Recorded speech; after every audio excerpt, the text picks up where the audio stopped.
The gilded page didn't smell like books. It smelled of floor polish, cold AC, and the metallic anxiety of a credit check. Located in the financial district, this wasn't a library, it was a mausoleum for assets. First edition sat in humidity-controlled glass coffins, sealed tight against sunlight, oxygen, and poor people. Julian, 28, wore a suit that cost more than a Honda Civic. He stood behind the marble counter, fingers twitching over a silent keyboard. He didn't read books, he managed them. To him, literature was just a stock portfolio with dust jackets. He was currently updating the digital inventory, his fingers flying across a silent keyboard, when the heavy glass door at the front of the shop chimed, a sound that usually signaled the arrival of a collector or an investor, someone who belonged in this world of high stakes and hush. But when Julian looked up, his practiced smile died instantly on his lips, replaced by a look of confusion that quickly hardened into professional disdain, because the man standing on the welcome mat was a disruption to the perfectly curated aesthetic of the shop. He was an elderly man, perhaps pushing 80, wearing a raincoat that had lost its waterproofing during the previous decade, holding a dripping umbrella with a broken spoke, and wearing boots that squeaked against the pristine marble floor with a sound that seemed to scream, "I don't belong here." This was Arthur, and he brought with him the smell of the rain and the damp city streets, a sharp contrast to the filtered air of the gallery, and he stood there for a moment, blinking in the bright track lighting, looking around with eyes that were a faded, gentle blue, like denim washed 1,000 times. Julian didn't move from behind his fortress of a counter. He just watched, his body language screaming a silent command to leave, assuming this was a wanderer, a confused retiree looking for a place to sit, or perhaps someone looking for a charity shop, but he didn't say a word yet, waiting for the mistake to correct itself. Arthur didn't leave, though. Instead, he began to walk slowly into the room, moving with a strange, shuffling reverence, his hands clasped behind his back, drifting past the display cases of signed modernist novels and medieval manuscripts, his gaze not lingering on the price tags, but on the spines of the books themselves.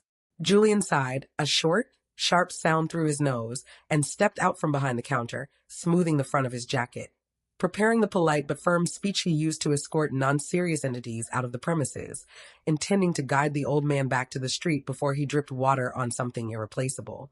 Looking for the exit? Julian's voice was smooth, edged with retail hostility. Or maybe the public library. 3 blocks east. Free heat. Free seats. He waited for the old man to scurry away in shame. Arthur didn't flinch. He just stopped, looked at Julian with those watery blue eyes, and smiled, a sad, knowing smile that somehow made Julian feel like the one who was being childish, and said, in a voice that sounded like dry leaves turning over, "No. Thank you, young man. I know where the library is. I just came to see her." Julian blinked, thrown off script by the word her, and watched as Arthur turned away and pointed a trembling, stained finger toward the center of the room, directly at the shop's crown jewel, a book that was isolated in its own bulletproof display case under a dedicated spotlight. "I haven't seen her since 1966, Arthur whispered, his voice cracking slightly, and he took a step toward the case, drawn to it like a moth to a flame, ignoring Julian's sudden movement to block his path. "Sir, please step back," Julian said, his voice dropping an octave, losing the pretense of politeness. "That is a 19th century volume of romantic poetry bound in midnight blue Moroccan leather. It is the most valuable item in this collection, listed at $40,000, and we strictly enforce a distance policy for the protection of the asset." Julian waited for the price tag to crush the old man. It didn't. Arthur leaned in, breath fogging the glass, eyes locked on the spine. He wiped the vapor away with a dirty sleeve, staring with painful intensity.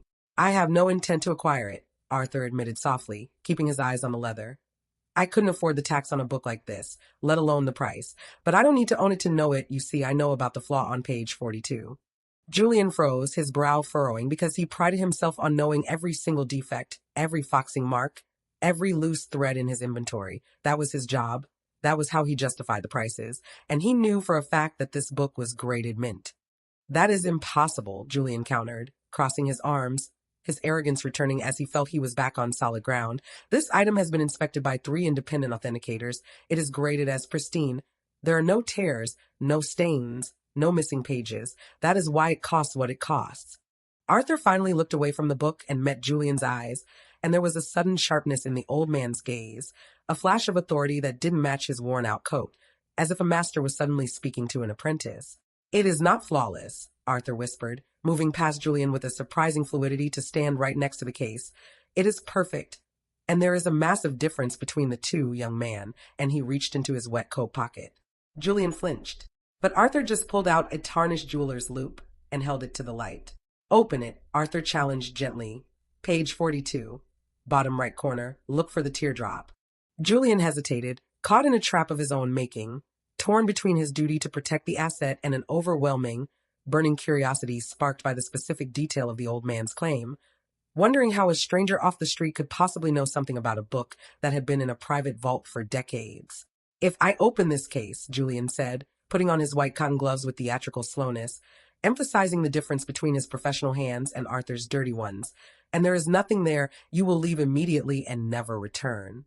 Fair enough, Arthur nodded, leaning on his umbrella, watching with hungry eyes as Julian keyed the security code, heard the heavy click of the lock, and carefully lifted the glass lid, the air inside smelling faintly of old leather and time. Julian picked up the heavy volume, handling it with the clinical care of a surgeon, supporting the spine, turning the pages gently, 1, 10, 20, 30, feeling the weight of the history in his hands, until he reached page 42. He scanned the page, looking for a rip, a stain, a smudge of ink, but there was nothing. The cream-colored vellum was smooth and clean, the text sharp and clear, and he felt a surge of triumph, ready to close the book and kick the old man out. It's empty, Julian declared, looking up, just as I said, pristine. Look closer, Arthur commanded, his voice trembling with emotion, the bottom corner.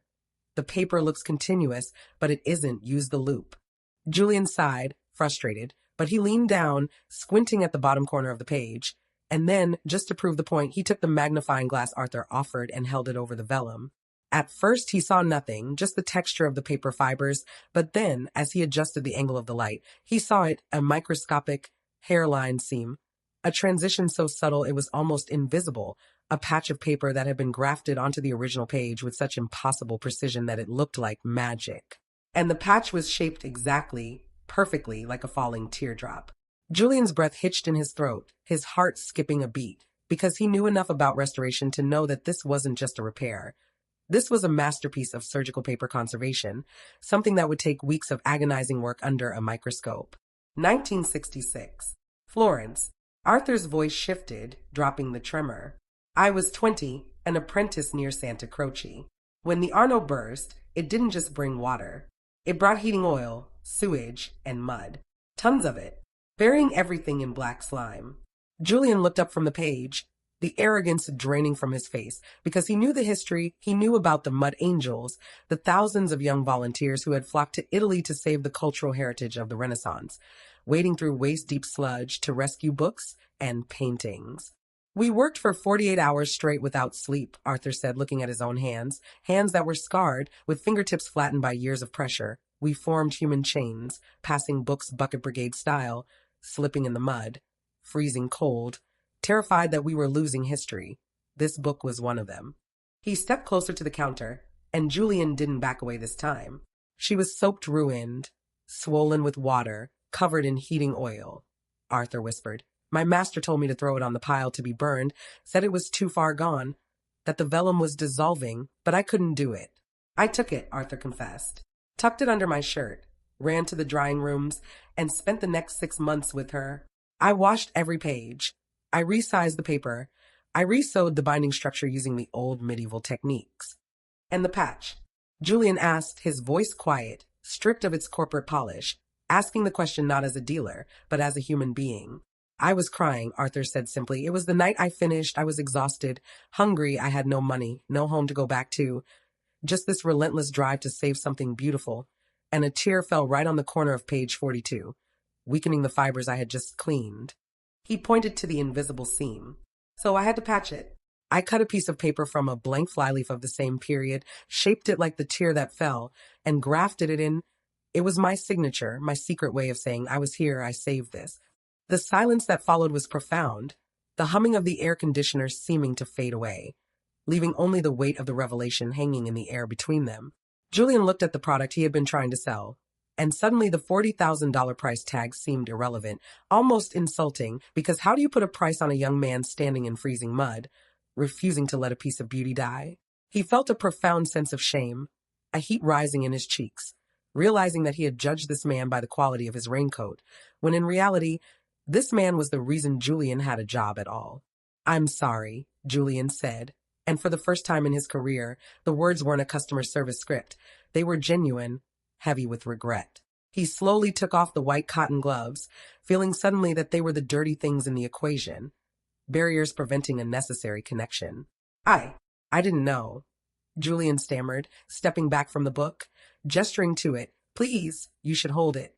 Arthur hesitated, looking at his rough, calloused hands, stained with the ink and oils of a lifetime of labor. "I shouldn't," Arthur murmured, backing away slightly. "The oils in my skin, the regulations." "Forget the regulations." Julian's voice cracked. "This book knows your hands. It's been waiting for you." And he picked up the book not as an asset, but as a gift, and extended it across the counter. The transformation was instant and heartbreakingly beautiful. Arthur reached out, his hands trembling until his fingertips touched the leather, and the moment he made contact, the shaking stopped. He didn't just hold the book. He embraced it, his thumbs tracing the spine he had sewn 50 years ago, checking the tension of the joints, his face softening, the lines of age and worry melting away as he was transported back to that small studio in Florence. He wasn't a poor old man in a wet raincoat anymore. He was a master craftsman reunited with his magnum opus, and for a moment, the sterile shop didn't feel like a bank vault. It felt like a sanctuary, a cathedral of memory. Arthur held it for a long minute, closing his eyes and inhaling the scent of the pages, whispering a silent goodbye to the companion that had saved him just as much as he had saved it. Then, with a dignity that Julian envied, Arthur gently closed the cover, smoothed the leather one last time, and handed it back. "Thank you," Arthur said, his eyes bright with unshed tears. "I just needed to know she was safe, that she survived the years better than I did." He chuckled softly, a self-deprecating sound, and turned to leave, picking up his broken umbrella, preparing to walk back out into the rain and disappear into the anonymity of the city. Julian stood there, clutching the book to his chest, looking at the empty space where Arthur had stood, and he felt a panic rising in his chest, a realization that if he let this man walk out the door, he would be losing something far more valuable than a sale. "Wait," Julian called out, his voice echoing too loudly in the quiet shop. Arthur stopped at the door, his hand on the brass handle, and turned back, looking confused. "Arthur, wait." Julian scrambled out from behind the counter, bypassing the sales terminal, ignoring the blinking lights of the inventory screen, and grabbed a heavy leather ledger from the bottom shelf, the private collection catalog that wasn't for public viewing. I have a problem," Julian lied, improvising, desperate to keep the connection alive. "We have a backlog of restoration pieces, books with provenance I can't verify. I need a consultant." Arthur tilted his head, listening. "I can't pay you $40,000 today," Julian said, walking toward him, holding the ledger like a peace offering, "but I can pay for your time, and I need to know the stories, not just the prices." The rain was still falling outside, drumming against the glass, but inside, the temperature seemed to have risen 10 degrees. Arthur looked at the young executive, seeing past the expensive suit and the corporate haircut, seeing the hunger in Julian's eyes. Not a hunger for profit, but a hunger to understand, to learn, to be part of something real. "I'm expensive," Arthur joked, a twinkle returning to his eye, the same spark that must have been there in 1966. "I can afford it," Julian smiled, and it was a real smile this time, reaching his eyes, cracking the mask he had worn for years. "I think you have a lot to teach me about what value actually means." Arthur didn't buy the shop, and Julian didn't quit his job to become a monk. Life isn't a fairy tale of extreme reversals, and the rent still had to be paid. But the next day, there was a chair in the corner of the shop, a comfortable, worn leather armchair that didn't match the modern decor at all, and Arthur was sitting in it, a cup of tea steaming beside him. He was inspecting a damaged 17th century manuscript, his loupe to his eye, while Julian stood beside him, taking notes, listening intently as Arthur explained the difference between a bindery in London and a bindery in Rome. Customers expecting sterile silence now found two men arguing about glue and stitching. Julian had dragged a dirty armchair into the corner for Arthur. Business had never been better. Turns out the value wasn't in the price tag. It was in the hands that saved the history.